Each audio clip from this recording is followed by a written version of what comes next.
Free Agency Friday was not that exciting considering years past, but if you're a Suns fan, you have a lot to cheer about. Hit the like button for me and let's get into it. Suns cleaned up. Whether you love or hate the Suns, everyone knows they had a major depth issue. Having Kevin Durant, Devin Booker, and Bradley Beal is great, but what was going to happen when they ran up against the Nuggets again, presumably in the Western Conference Finals? The new CBA is a big reason why. It's severely restricting teams from being able to form, well, super teams. The Suns picked up Drew Eubanks from Portland, a shot-blocking backup center, Keita Bates-Diop, a very intriguing forward that can play 3 through 5. They made a few other signings, but none more exciting and none more desired by Suns fans than Yuta Watanabe. Considering what the Suns could afford this offseason, Yuta was literally the first guy they were going after. He is a pure left-handed shooter with a beautiful release. Last season, he averaged over 44% from 3.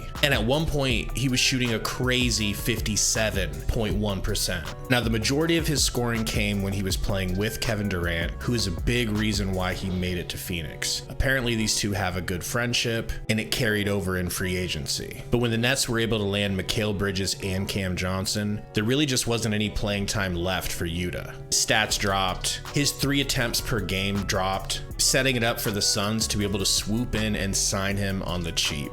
Over the years, the Suns have signed a lot of shooters. Troy Daniels comes to mind, Langston Galloway, and countless others. Most of them undersized, especially for their position at shooting guard. Not Yuta Watanabe. This guy is a full 6'8", and he's no slouch on defense. He's definitely not the most athletic guy on the court, but he's smart and he has a great motor, always fighting for loose balls and surprising people with his shot blocking ability. A lot of Suns fans are comparing Yuta to a poor man's version of Cam Johnson. And while that might sound harsh, it's not, and it's kind of true. Cam Johnson is a special player. He proved that by getting the bag, signing over a $100 million contract to stay with the Nets. Yuta's not quite on his level, but he offers many of the exact same skill sets. And obviously the Suns offense looked a lot different once Cam Johnson was gone. Having that bona fide 3-point sniper in the corner really changed the way people had to guard the Phoenix Suns and guard Devin Booker. The Suns spent much of last season trying to find a fifth to play in that starting lineup